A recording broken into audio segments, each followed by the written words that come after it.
पॉलीबेंजामाइडाजोल fibre, जो कि एक बहुत ही महत्वपूर्ण फाइबर है और ये फाइबर हाई परफॉर्मेंस फाइबर की कैटेगरी में आता है। इस फाइबर की डिमांड पूरे विश्व में दिन प्रतिदिन काफी अत्यधिक बढ़ती जा रही है।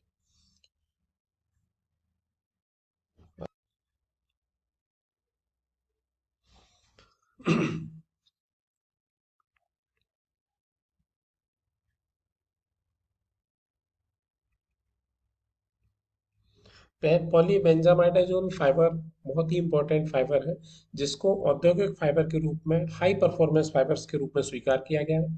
1961 में एस बॉवेल और सी एस मार्वल की जोड़ी, जो वैज्ञानिकों की जोड़ी थी, उसने इसको बहुत अच्छा थर्मल और ऑक्सीडेटिव स्टेबिलिटी वाला, जहां पर ये अपनी प्रतिरोधक क्षमता रख सकता है, इस पदार्थ के रूप में इसकी पहचान की और उन्होंने इसकी संश्लेषण किया। 1963 में नासा और यूएस एयरफोर्स ने इसको थर्मल और ऑक्सीडेटिव स्टेबल पॉलीमर के रूप में स्वीकार किया।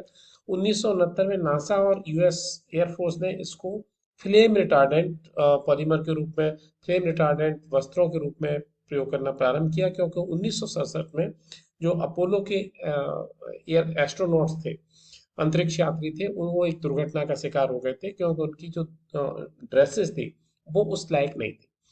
1980 में इसको अग्निरोधी रेसे के रूप में स्वीकार किया गया। 1983 में इसका औद्योगिक उत्पादन प्रारंभ हुआ।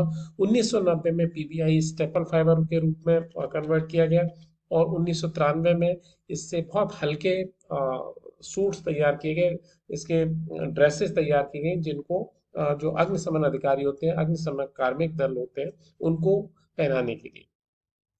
2001 में तीन जो 9/11 की दुर्घटना अमेरिका में हुई, उसमें 383 जो अग्निशमन अधिकारी थे जिनकी जानें गई, और उन्होंने उनके शवों की पहचान सिर्फ इस वजह से हो सकी कि उन्होंने पीवीआई आधारित जो अग्निरोधी ड्रेसेस थी वो उन्होंने पहन रखी थी।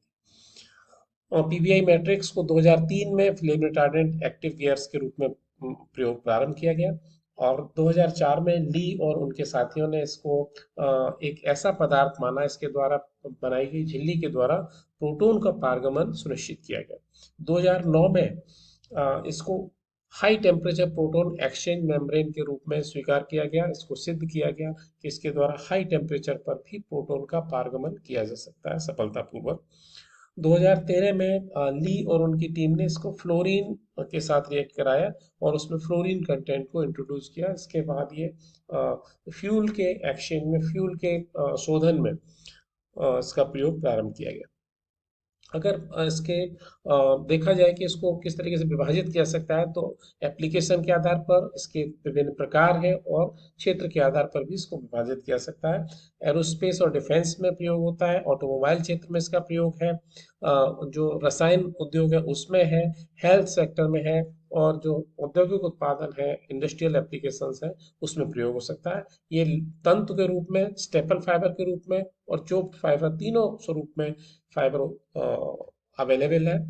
रीजन वाइज एशिया पैसिफिक क्षेत्र में कितना उत्पादन हो रहा है, यूरोप में, दक्षिण अमेरिकी देशों में, उत्तर अमेरिका और मध्य पूर्व और अफ्रीका में क्या उत्पादन है। अगर इसका विश्व वैश्विक स्तर पर देखा जाए कि उत्पादन और उसका जो मार्केट शेयर है, बाजार में जो इसका अपना दखल है, वो किस हिसाब से देखा जा सकता है। यूएसए में लगभग 3200 मिलियन यूएस डॉलर इसका शेयर है। यूरोप में लगभग 4000 मिलियन यूएस डॉलर है। चाइना में लगभग 4700 मिलियन यूएस डॉलर है। और एशिया पैसिफिक और जापान में ये 5200 और 5700 मिलियन यूएस डॉलर। अगर इसके संश्लेषण को देखेंगे तो पीबीआई ये रैंडम कोपोलीमर कंटेनिंग है, जिसमें एलिसाइक्लिक और एरोमेटिक बैकबोन पाई जाती है, और इसके सिंथेसिस के लिए हमें दो विभिन्न प्रकार के डाइकार्बोक्सिलिक एसिड, जिसमें साइक्लोहेक्सेनेन डाइकार्बोक्सिलिक एसिड तथा तेरेफ्थिलिक एसिड का प्रयोग किया जा सकता है, जिनको विभिन्न मोलर रेशियो में मिलाते हैं और उसके बाद संश्लेषण की तैयारी करके ऑटोक्लेव के द्वारा इसको संश्लेषित किया जाता है।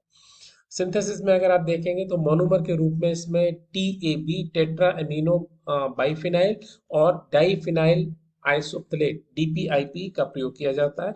इस प्रकार दो फिनॉल के मॉलिक्यूल और दो वाटर मॉलिक्यूल इसमें इसके द्वारा निकलते हैं और PBI poly two two metaphenylene 55 bibenzimidazole polymer प्राप्त होता है, जिसका मॉलिक्यूलर वेट 308 है तथा मेल्टिंग पॉइंट बहुत उच्च होता है, यानी 600 और 800 डिग्री सेंटीग्रेड से अबव भी ये स्टेबल अपने आप को रख सकता है इस तापमान पर। सिंथेसिस की जो विभिन्न प्रक्रिया है, किस प्रकार संश्लेषण इसका आगे बढ़ता है, मैंने जैसे आपको बताया कि TAB और DPIP दो मोनोमर है जिनका प्रयोग करके हम इसका संश्लेषण कर सकते हैं। ऑटोक्लेव की आवश्यकता होती है, उच्च ताप और उच्च दाब पर कंटिन्यूस स्टीयरिंग की भी आवश्यकता होती है। इस प्रकार पॉलीमर का संश्लेषण होता है। संश्लेषण के बाद हम उस सॉल्यूशन को विभिन्न फिल्टर्स के द्वारा छान के उसका प्योरिफिकेशन करते हैं और उसको एक सॉल्वेंट में उसका डोप बनाया जाता है। डोप बनाने के बाद इसको ड्राई स्पिनिंग या वेट स्पिनिंग के द्वारा स्पिनिंग करके हम H1 फाइबर बनाएंगे। फाइबर को वॉश करेंगे शुद्धिकरण के लिए, उसके बाद उसको खींचेंगे, ड्राइंग की जाएगी जिससे मॉलिक्यूलर चेन का खिंचाव एक दिशा में हो जाए और टो बनेगा और टू टू टॉप कन्वर्जन करके हम स्टेपल फाइबर फॉर्म में भी इसको प्राप्त कर लेते हैं। थर्मल स्टेबिलिटी की जहां तक बात है, ये 600 डिग्री सेंटीग्रेड पर 3 से 5 सेकंड तक सुरक्षित रहता है। 450 डिग्री सेंटीग्रेड पर 5 मिनट के लिए, 400 डिग्री सेंटीग्रेड पर 1 घंटे के लिए, 330 डिग्री सेंटीग्रेड पर 24 घंटे और 300 डिग्री सेंटीग्रेड पर 1 सप्ताह तक सुरक्षित रह सकता है। जैसा कि हम सभी लोग जानते हैं कि जब आग होती है, फायर होती है, तो फायर का जो बाहरी हिस्सा होता है उसका तापमान सबसे अधिक होता है और वो 300 डिग्री सेंटीग्रेड तक होता है। तो इस प्रकार आप इसको अनुमान लगा सकते हैं कि फायर के बाहरी हिस्से जहाँ सर्व से अधिक तापमान होता है वहां पर इस फाइबर की स्टेबिलिटी 1 वीक तक की हो सकती है। ये कमर्शियली अवेलेबल औद्योगिक रूप से ये फाइबर उपलब्ध है, जिसको हॉइस्ट कैलेनीज कंपनी ने सबसे पहले कैलाजोल के नाम से बनाया था। आजकल ये U सीरीज में विभिन्न नामों से फाइबर उपलब्ध है। इसके अलावा ये T सीरीज में भी विभिन्न नामों से उपलब्ध है। इसके द्वारा बनाए गए उत्पादों को वैली रिवर मिल्स जो है वो उसकी सेल करती है वर्ल्ड वाइड। सिंथेसिस को अगर आप देखेंगे तो इसकी दो स्कीम्स के द्वारा, यानी दो रूट्स के द्वारा, दो मार्गों के द्वारा हम इसका संश्लेषण कर सकते हैं। डाई अमीनो बेंजाडीन टेट्राहाइड्रोक्लोराइड इसमें मुख्य मोनोमर के रूप में प्रयोग करते हैं। इसके साथ टर्टरिक एसिड और साइक्लोहेक्सानोन 1,4 डाई कार्बोक्सिलिक एसिड, ये दो रूट है। या तो आप टर्टरिक एसिड को यूज कर लें या ये दूसरे एसिड को यूज कर लें, दोनों ही डाई कार्बोक्सिलिक एसिड है। अगर आप पहले रूट से याद है तो 220 डिग्री सेंटीग्रेड टेम्परेचर, नाइट्रोजन का एनवायरनमेंट और 13 आवर का कंटिन्यूस स्टीयरिंग। दूसरे रूट पे 190 डिग्री सेंटीग्रेड नाइट्रोजन एटमॉस्फेयर और 5 घंटे का कंटिन्यूस स्टीयरिंग। इससे आपको CHTA0 और CHTA100 पॉलीमर्स प्राप्त होते हैं। अगर जहां तक इसके गुणों की बात है, डेनियर फॉर फिलामेंट 1.5 से लेके 4.5 डेनियर तक के फाइबर्स बाजार में उपलब्ध है। इसकी टेनासिटी ग्राम्स पर डेनियर 2.57 है। एलोंगेशन एट ब्रेक 28.5% तक आप इसको खिंचाव कर सकते हैं तोड़ने से पहले। इनिशियल मॉडुलस है 32 ग्राम्स पर डेनियर का इनिशियल मॉडुलस, जो कि काफ़ी अच्छा माना जाता है। इसमें 4 से 5 क्रिम्प पर सेंटीमीटर तक होती है। इनको अपनी आवश्यकता के अनुसार हम कम या ज़्यादा भी कर सकते हैं। इसकी डेंसिटी 1.3 से 1.4 ग्राम्स पर सीसी। मॉइस्चर अगेन काफ़ी कम है जो कि 0.4% है। इसको बॉइलिंग उबलते हुए पानी में अगर आप डाल देंगे तो 1% से कम ही इसमें श्रिंकेज होगा। 205 डिग्री सेंटीग्रेड की गर्म हवा में अगर आप इसको रखेंगे तब भी 1% से कम ही इसमें श्रिंकेज होगा। इसका लिमिटिंग ऑक्सीजन इंडेक्स 58 है जो कि बहुत अच्छा माना जाएगा। स्टेपल लेंथ 38 mm, 50 mm और 74 mm की स्टेपल लेंथ पर ये उपलब्ध है। केमिकल प्रॉपर्टीज का जहां तक प्रश्न है, nitric acid, hydrochloric acid, sulphuric acid, sodium hydroxide, potassium hydroxide, जो कि सभी स्ट्रॉन्ग सॉल्वेंट है इनऑर्गेनिक, इन सभी सॉल्वेंट के प्रति काफी अच्छी ये प्रतिरोधक क्षमता रखता है। नाइट्रिक एसिड में के 70% कंसंट्रेशन में 29 डिग्री सेंटीग्रेड पर 144 घंटे तक रखने पर इसकी स्ट्रेंथ में कोई फर्क नहीं आता, 100% स्ट्रेंथ रिटेन रहती है। 10% के नाइट्रिक एसिड में 71 डिग्री सेंटीग्रेड पर 48 घंटे रखने पर ये इसकी 90% मजबूती जो है वो बरकरार रहती है। हाइड्रोक्लोरिक एसिड में 71 डिग्री सेंटीग्रेड पर 24 घंटे रखने पर 90% है। सल्फ्यूरिक एसिड में 50% कंसंट्रेशन के साथ, सांद्रता के साथ 71 डिग्री सेंटीग्रेड पर 24 घंटे रखने पर 90% इसकी स्ट्रेंथ रहती है। इसी प्रकार पोटेशियम हाइड्रोक्साइड में 10% कंसंट्रेशन पर 25 डिग्री सेंटीग्रेड पर 24 घंटे रखने पर 88% स्ट्रेंथ इसकी अपने आप में सुरक्षित रहती है। जहाँ तक कार्बनिक जो विलायक होते हैं उनकी बात, ऑर्गेनिक सॉल्वेंट्स, सभी ऑर्गेनिक सॉल्वेंट्स के प्रति सुरक्षित है। लगभग acetic acid, acetone, kerosene, gasoline, methanol, पर क्लोरोएथिलीन, डीएमएसी, डीएमएफ, डीएमएसओ, सभी में ये 100% स्ट्रेंथ अपनी रिटेन करता है। पीबीआई मेम्ब्रेन की जहाँ तक बात है, पीबीआई ये सेमी परमेबल मेम्ब्रेन बनती है जो इलेक्ट्रोडायलिसिस और रिवर्स ऑस्मोसिस का अल्ट्रा फिल्ट्रेशन जैसे उच्च तकनीकी वाले कार्यों के लिए इसका प्रयोग किया जा सकता है। रिसेंटली पीवीआई को गैस सेपरेशन के लिए भी यूज किया गया है, क्योंकि बहुत डेंस मेम्ब्रेन बनती है और इसमें से एटम्स और मॉलिक्यूल ही पास हो सकते हैं। इसलिए गैस मॉलिक्यूल जो कि काफी रेयर मॉलिक्यूल्स होते हैं, उनके सेपरेशन के लिए, उनको आइसोलेट करने के लिए हम पीवीआई मेम्ब्रेन्स का प्रयोग कर सकते हैं। पीवीआई मेम्ब्रेन्स बहुत डेंस होती हैं और इसके द्वारा सिर्फ गैस का आवागमन ही संपन्न हो सकता है।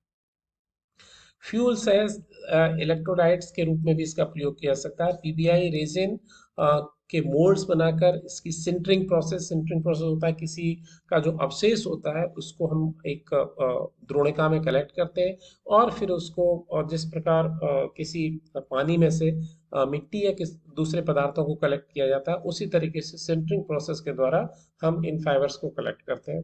जो Hoechst Celanese North Carolina America based company है, इसने अल्फा प्रेसिजन प्लास्टिक जो टेक्सास बेस्ड कंपनी है, इन्होंने पीवीआई पर आधारित बहुत सारे मोल्ड्स बनाए हैं जिसमें रेजिन को उन्होंने as a matrix material use किया है और उच्च मजबूती वाले हाई लो वेट मटेरियल, इनका वजन कम है और मजबूती बहुत ज़्यादा है, इस प्रकार के बहुत सारे मोड्स बनाए हैं जिनका औद्योगिक स्तर पर बहुत सफल प्रयोग किया जा रहा है। जहाँ तक इनके कंप्रेसिव स्ट्रेंथ है वो 58 केएसआई है, टेंसाइल स्ट्रेंथ 23 केएसआई है और flexural strength 32 KSI, low density यानी 1.3 ग्राम पर सेंटीमीटर क्यूब की इसकी लो डेंसिटी है। इस प्रकार आप कह सकते हैं कि ये स्टील और ग्लास और इस प्रकार के हमारे दूसरे हाई परफॉर्मेंस मटेरियल है उनकी तुलना में काफ़ी हल्का और काफ़ी अधिक मजबूत होने के कारण इसके प्रयोग औद्योगिक स्तर पर, एरोस्पेस में, डिफेंस में बहुत अधिक है। इस प्रकार ये बहुत ही उपयोगी फाइबर है।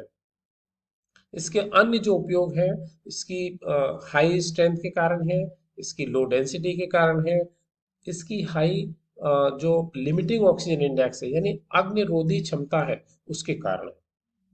तो सबसे सफल जो इसका प्रयोग है वो जो हमारे अग्निशमन कार्मिक होते हैं, अग्निशमन अधिकारी होते हैं, आग से लड़ने वाले हमारे जो फायर फाइटर्स होते हैं, उनको सुरक्षित करने के लिए, उनकी ड्रेसेस बनाने के लिए इसका सफल प्रयोग किया जाता है। दूसरा, जो हमारे अंतरिक्ष यात्री होते हैं उनको स्पेस सूट्स जो पहनाए जाते हैं, उस वो पीवीआई फाइबर के ही बने होते हैं। हाई टेम्परेचर प्रोटेक्टिव ग्लव्स, यानी जो स्टील इंडस्ट्री में काम कर रहे हैं, जहाँ पर पिघली हुई धातुएं होती हैं जिनका तापमान 1000 डिग्री सेंटीग्रेड तक भी हो सकता है, अगर वो मानव शरीर पर कहीं से भी वो मेल्ट अगर आता है तो मृत्यु निश्चित होती है। इस प्रकार के स्थानों पर इसके बने ग्लव्स, इसकी बनी ड्रेसेस का सफल प्रयोग किया जाता है।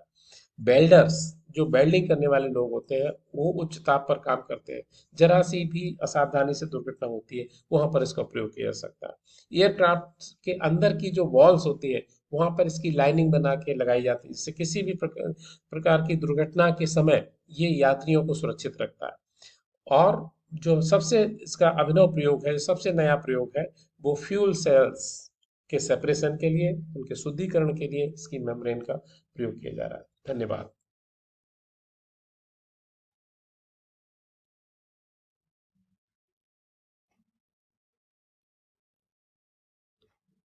आप इस लेक्चर को अधिक से अधिक लोगों तक शेयर करें, जिससे ये उपयोगी लेक्चर सभी के काम आ सके। बहुत बहुत धन्यवाद, बहुत बहुत आभार आप सभी।